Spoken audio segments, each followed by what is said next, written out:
There are a few times that I've stood with a group of people behind me that were stronger. This is an issue that touches everyone's life.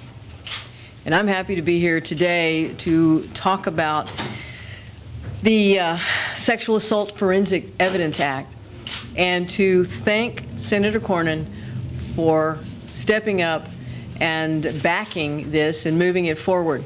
I'm a strong supporter of this bipartisan bill. I was a supporter of a previous version submitted earlier by actually my new Congressman Ted Poe. I'm still getting used to that because of redistricting. And I pledged to help in any way possible to get this bill passed.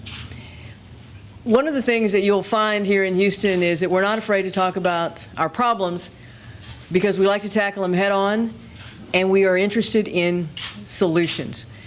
Everyone knows that we have a backlog of sexual assault kits that have not yet been tested in the city of Houston. And it comes down to resources and making critical decisions about how we prioritize resources. This backlog didn't happen overnight. It didn't happen just to the city of Houston. This is something that has been building up for years across this country in cities big and small. Some of it was caused by, literally by just a lack of resources. Some of it was the result of strategic decisions that we may now decide were not the best as to which rape kits should be tested appropriately and which ones not. But what we do know today is that we have a problem, and we are about solutions, and this Sexual Assault Forensic Evidence Act is a potential solution. And of course, we would welcome anything that would help us deal with the problem, but we're not going to wait.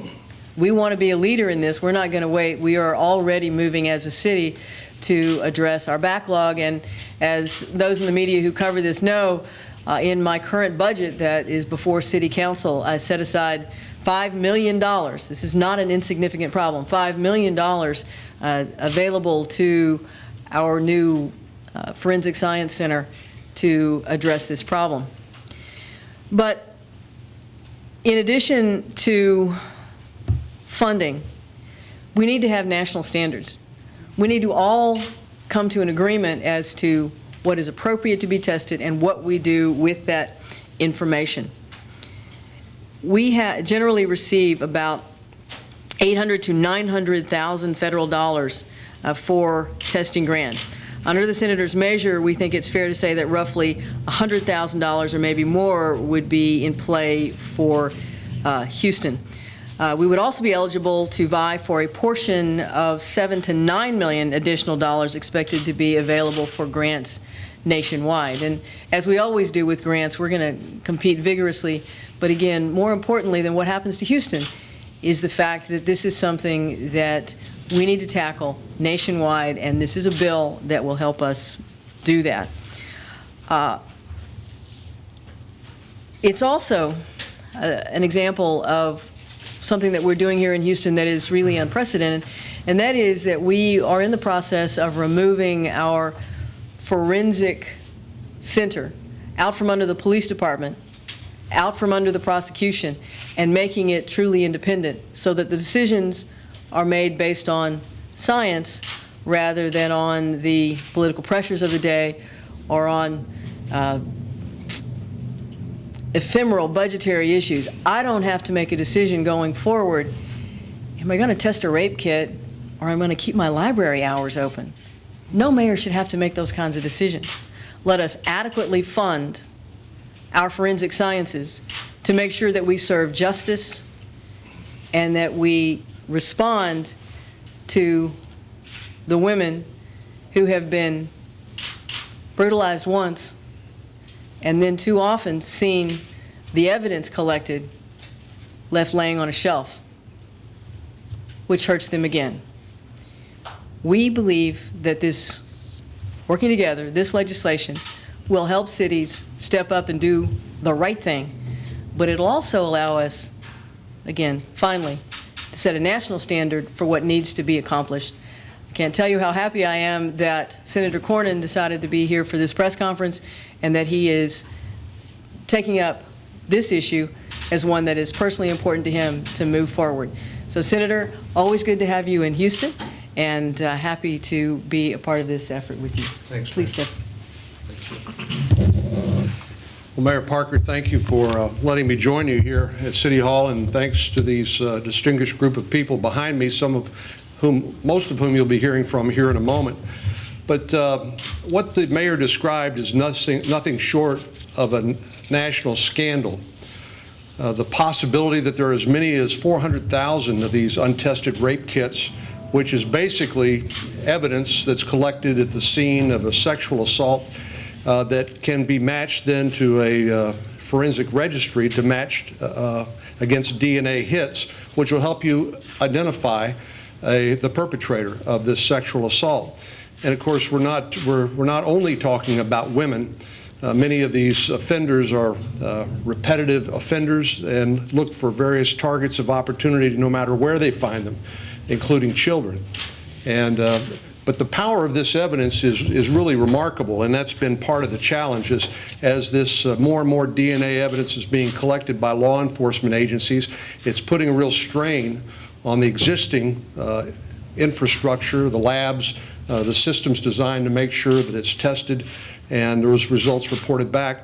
And what I want to do is make sure that more of the money that the federal government spends, it'll be roughly $117 million this next year alone, goes to testing these untested kits. And let me just give you one example of a woman who I met recently in Dallas, Texas, by the name of Carol Bart.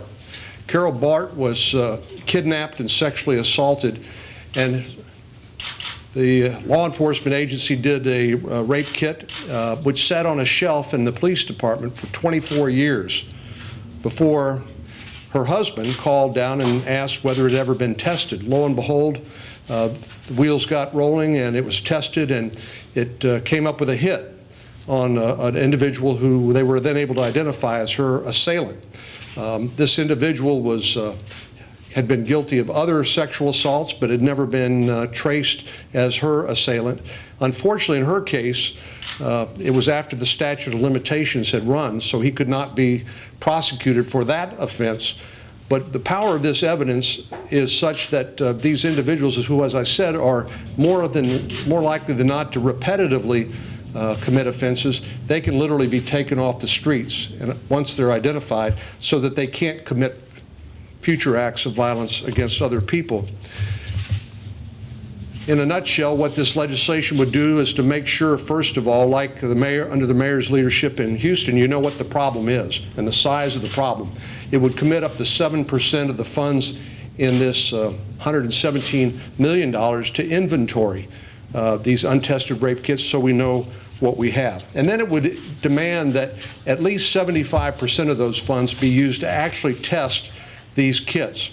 Right now, the maximum is 40%. Other funds are diverted for non-core purposes. But this is the right thing to do. And as the mayor said, we're not about trying to point the finger of blame. We're trying to find solutions. And this will offer a real solution to the people who are victimized, who've already been victimized by crimes of sexual violence, but also those who may likely find themselves in harm's way unless these perpetrators are taken off the street.